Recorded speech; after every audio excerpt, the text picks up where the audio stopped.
Selamat pagi, saya akan mencoba menjawab pertanyaan pertama. Apakah kita perlu sekolah atau belajar di akademi untuk menjadi seorang seniman? Eh, saya jawab bahwa itu tidak mutlak, karena Akademi Seni Rupa Indonesia atau ASRI itu baru didirikan Bapak Presiden Soekarno tahun 50-an kalau tidak salah 54, kemudian menjadi ASRI tahun 1984. Itu adalah akademi tertua di Indonesia. Sebelum itu kita mengenal seniman-seniman besar seperti Bapak Apandi dan Sujoyono. Mereka adalah orang-orang yang memang dibesarkan di luar kelas akademi. Mereka belajar secara otodidak, kemudian mereka lebih banyak belajar di luar ruang-ruang kelas. Memang waktu itu memang tidak ada kelas-kelas seni rupa, baru era 50-an itu akademi itu ada. Mereka adalah orang-orang yang dididik di sanggar-sanggar. Mungkin kalau sebelum periode mereka kita mengenal istilah menyantri. Jadi seorang seniman itu, untuk menjadi seorang pelukis itu atau menjadi seniman itu bisa saja belajar dari pelukis lain, membantu mereka untuk bekerja, kemudian belajar dari mereka, berkolaborasi bersama. Akhirnya setelah semuanya didapat dalam tanda petik, mereka bisa melepaskan diri dan untuk menjadi seniman mandiri. Pertanyaannya, lanjutannya adalah, terus kenapa sih kita capek-capek sekolah di akademi kalau kita bisa menjadi seniman dengan belajar di luar? Nah, ini menjadi perbedaan mendasar. Kalau di akademi kita belajar dengan metode yang sangat runut, kalau saya bilang bahwa metode ini dibilang metode yang sangat pasti. Artinya gini, sebelum kita bisa belajar melukis dengan baik dan benar, kita juga harus belajar teknis melukis dengan baik yang benar. Nah, di ISI Yogyakarta untuk belajar teknis ini sangat luar biasa. Mungkin dari teman-teman alumni ISI paham betul bagaimana kita digembleng untuk belajar teknis itu sampai 4 dan sampai 6 semester. Itu semuanya dengan persoalan teknis. Kita belajar membuat sketsa satu semester itu sampai 500 karya. Kemudian ada lagi mata kuliah nirmana misalkan. Itu kita belajar untuk membuat satu semester itu membuat tugas itu lebih dari 40. Bayangkan, 40 karya yang harus diterima, belum termasuk karya-karya yang gagal. Kemudian di semester awal juga kita belajar menggambar ini kita belajar sampai 4 semester.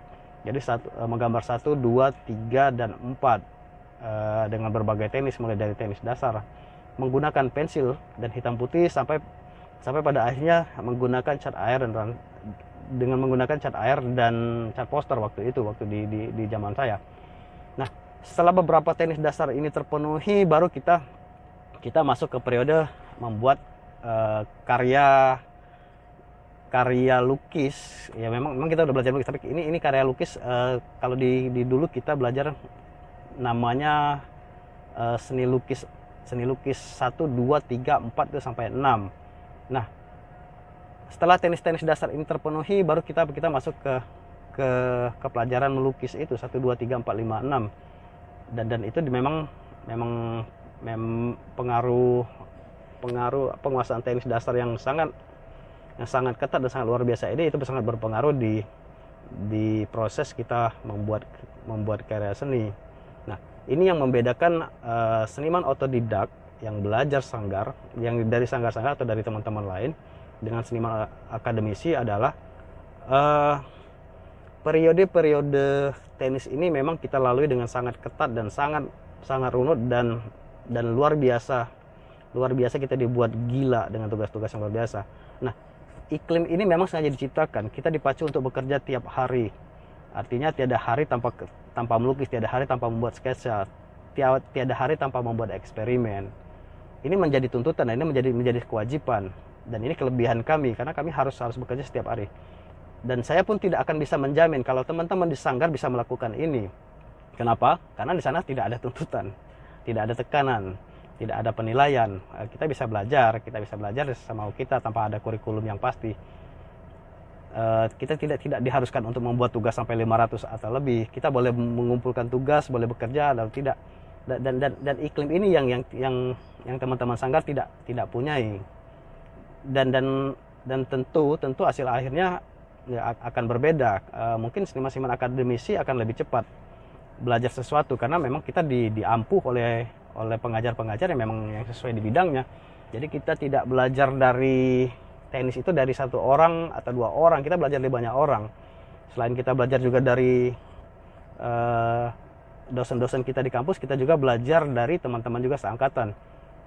Kita juga bisa belajar dari kakak-kakak kelas. Iklim kompetisi ini yang penting untuk menjadi seorang seniman. Kalau di sanggar mungkin akan sangat monoton kerjanya karena tidak terlalu banyak orang di situ, tidak ada interaksi yang luar biasa di situ.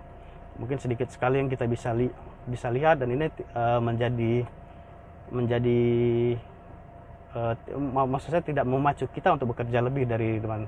Tapi kalau di universitas, kita tiap hari melihat teman-teman berkarya, tiap hari teman-teman membuat tugas di kelas, tiap hari kita melihat karya-karya dosen kita, setiap hari kita memang dari makan sampai tidur pun untuk berpikir tentang sini.